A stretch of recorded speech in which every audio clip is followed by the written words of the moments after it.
Hello. Welcome back again guys sa channel ko. Today nagluto tayo ng paborito ring dish ng mga Pinoy. Yan ang ating pork pata with beans.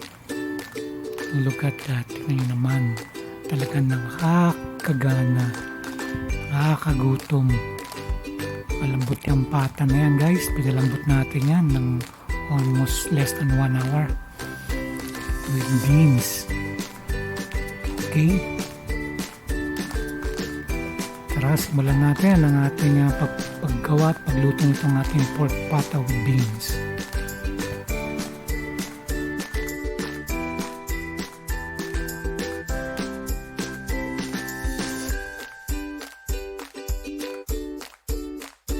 Okay guys, ito yung ating white kidney beans. Actually, binabad natin to for 12 hours na, no? Para mag-expand siya, yung mamaga siya. Para madali na sa atin na palambutin yan. Kanina, maliit lang yan, no? Medyo kumulubot. Ayan, lumapad na magana. Ito na yung ating fresh from the market. Pork pata. Tignan nyo naman, talagang fresh na fresh.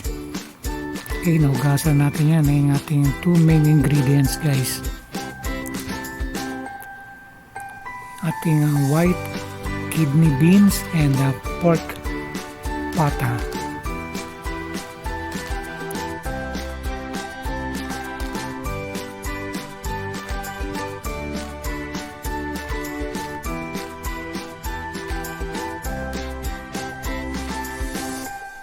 Okay, may ating kasirola guys. Maglagay na tayo ng mantika. Sakto lang, no? Dahil magigisa tayo ng onion tsaka garlic. Medyo i-brown natin yung garlic, no? Medyo toasted ng konti. Okay, lagyan natin yung ating minced garlic. Gisa-gisa na natin. Ayan. Swirl. Okay, next, lagyan natin yung ating sliced onions.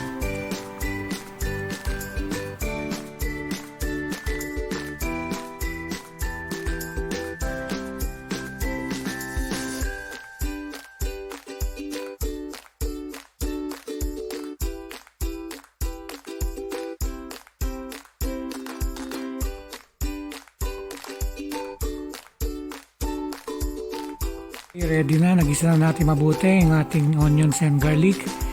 One by one, lagay natin, i-plaster natin itong ating sliced pork pata. Talagang fresh na fresh, no? Tingnan nyo yung tsura guys, oh. Okay, nailagay natin lahat yung ating pork pata. I-spread natin.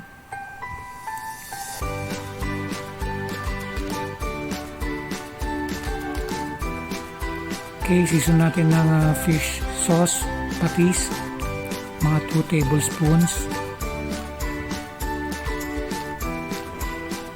Ngayon, simulan na natin bali-balik na rin. Medyo high fire tayo pag medyo para maging brown yung ating meat. At matusta yung ibang mga ingredients.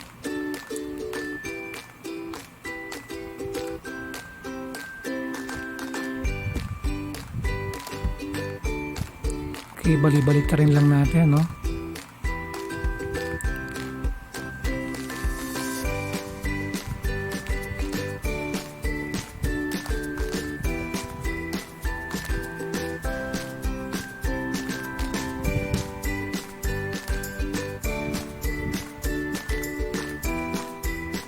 Malalaki kasi yung pagkaka-slice ng ating pork pata.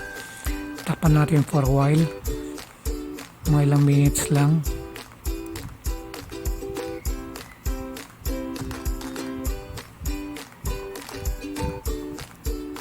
Okay, medyo nagba-brown na yung ating pork. Sama na natin yung ating binabad na white beans para sabay na silang lumalambot, no? At nagbibigay ng flavor talaga yung beans na yan. Magbe-blend dun sa mga flavors din ng ating pork pata.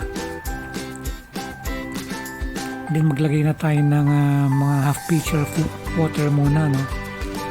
para sa ating pagpapalambot.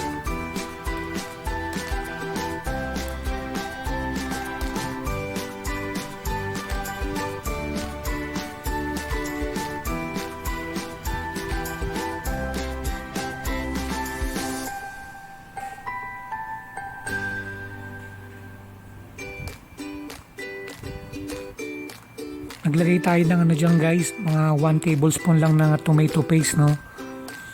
Hindi na tayo maglalagay ng tomato sauce, tomato paste lang para may konti siyang color, konting taste ng tomato lang. Yung iba naman di naglalagay, parang white na white lang ang itsura. Yan, sisunod natin ng ground pepper.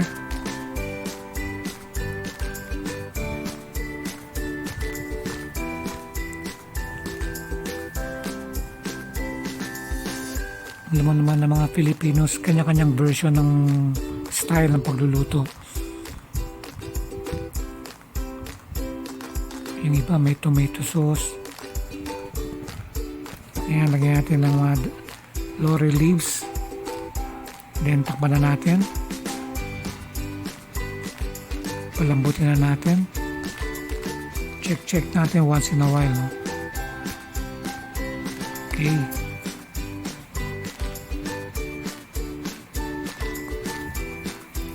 Kulang pa sa lambot, kulang pa.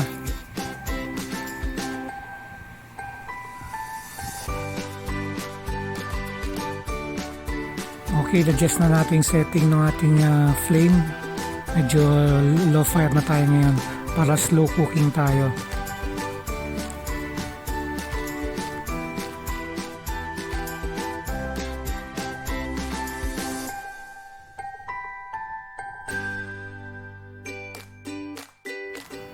Okay, ito yung i-add natin na pampasarap.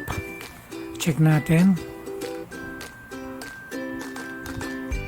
Maglalagay tayo ng isang pork cube. Yan natin ilalagay pork cube. Hindi na tayo maglalagay ng mga salt.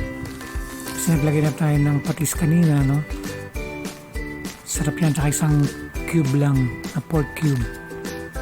And then palalaputin natin ng ating sauce. Masarap kasi sa pork pata with beans, medyo malapot eh.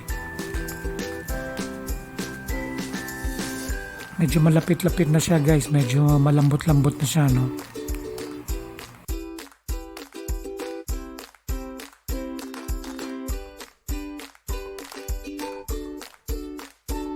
Okay, haluin natin ng konti para hindi naninikit-nikit sa ilalim yung ating pata at saka yung beans. Tingnan nyo naman, no? Looking good and smells really good.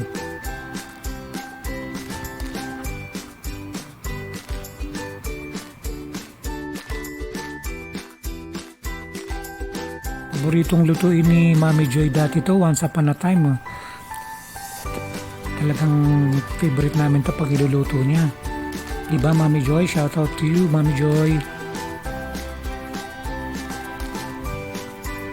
Okay, check natin ulit.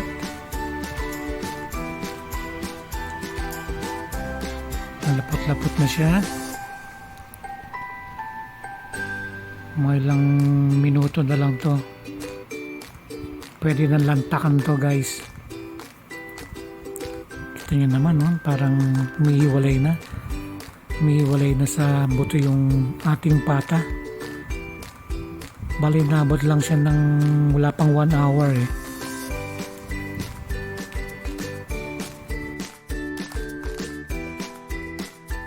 Kagandahan ito guys, pati yung ating kidney beans talagang naging mash na, no? Diba? Talaga kaya lumapot na lumapot. Okay, it's done. It's ready to serve guys. So look at that, no? Talagang malapot na. Halos hindi na makita yung beans sa sobrang lambot.